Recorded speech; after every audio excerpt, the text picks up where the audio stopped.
Rosalie Matondo, bonjour.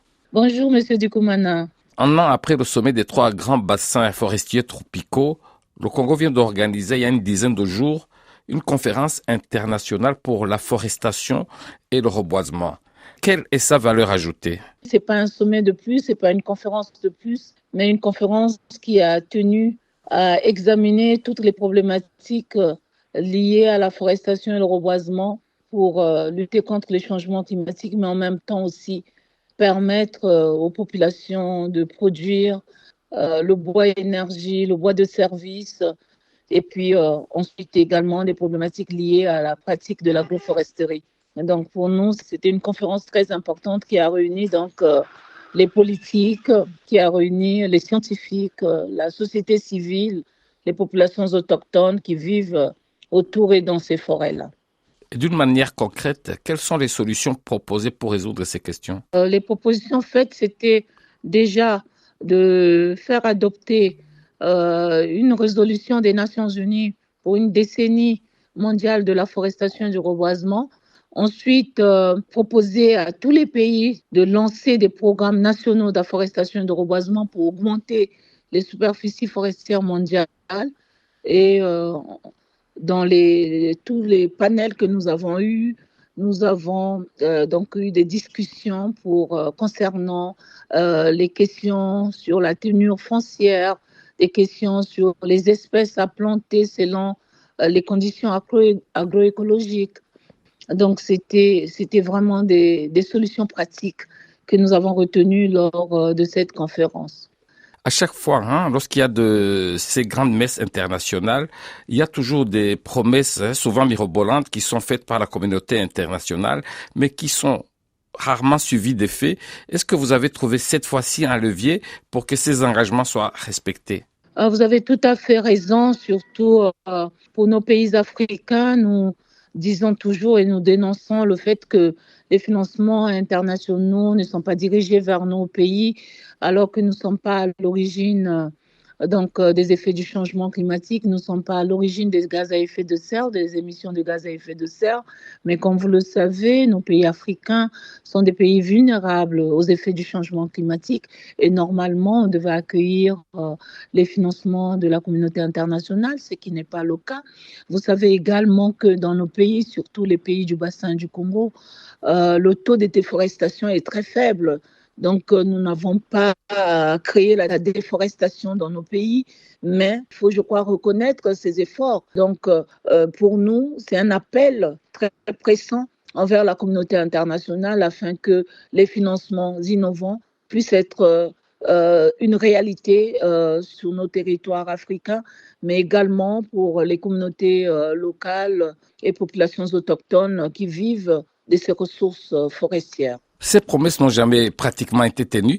Qu'est-ce qui vous fait croire aujourd'hui que ça va être fait? Il y a une volonté politique des pays africains de faire de la gestion durable une politique d'urgence, une priorité. Et donc, je ne pense pas que nous allons baisser le bras et attendre uniquement les financements internationaux. Alors, vous utilisez un nouveau terme, afforestation. Qu'est-ce que ça veut dire exactement? Tout simplement boisement. Le secteur forestier est le second pourvoyeur d'emplois dans le secteur privé congolais. Est-ce que ce n'est pas au Oui. détriment de l'environnement? Est-ce que ce n'est pas contradictoire avec ce que vous dites? Pas du tout. Vous savez, le territoire congolais est occupé par les forêts à 69%. C'est depuis 20 ans que nous mettons en œuvre une politique de gestion durable des forêts avec une loi, un code forestier qui est très, très pertinent, qui nous demande donc de faire la certification forestière. Et nous avons même des concessions forestières qui sont certifiées avec le standard le plus contraignant qui est FSI. Et donc, nous faisons de l'exploitation à faible impact. Dans les 15 millions d'hectares que nous avons de forêts de production, l'exploitation est faite uniquement à travers 1 à 3 arbres à l'hectare et sur une rotation de 30 ans. Ça, c'est la première des choses. Deuxièmement, vous devez savoir que le Congo est riche en biodiversité et donc des essences forestières qui atteignent 600 essences forestières que nous avons. Aujourd'hui, uniquement une vingtaine est exploitée. Il faut avouer que l'exploitation forestière a commencé depuis les années 1935 dans notre pays, mais une exploitation forestière à grande échelle, une industrie forestière a commencé dans les années 80 et jusqu'à aujourd'hui, nous exploitons uniquement moins de 2 millions de mètres cubes de bois par rapport à 9 millions de mètres cubes disponibles dans nos forêts. Donc, nous ne sommes pas du tout en contradiction. Au contraire, chaque initiative que nous faisons, c'est pour permettre à ce que nous ayons des alternatives de production de bois qui ne soient pas issus forcément des forêts naturelles, mais du bois issu des plantations. Alors, si je comprends bien, est-ce que la surface totale occupée par les forêts, est-ce qu'elle diminue, elle est maintenue ou bien elle a augmenté? Alors, le Congo a le taux de déforestation le plus faible au monde, 0,06%.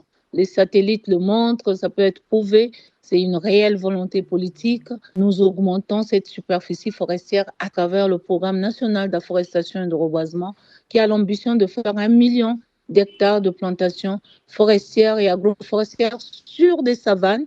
Donc, c'est pour réellement augmenter les superficies forestières nationales. Le gouvernement congolais a interdit depuis janvier 2023 l'exportation du bois en grumes. Pourquoi cette décision? Nous voulons aujourd'hui que dans nos pays, c'est une décision des pays d'Afrique centrale. Donc, nous voulons que désormais les technologies soient installées dans nos pays et que cela crée de l'emploi pour notre jeunesse. Est-ce que cette mesure est réellement suivie? Il y a des témoins qui assurent que des grumes continuent à être exportées. Nous avons uniquement de conventions que nous avons signées en 2019, que nous sommes en train de finaliser. Et ce grume-là, certainement que les gens voient encore au niveau de notre port, mais sinon c'est suivi.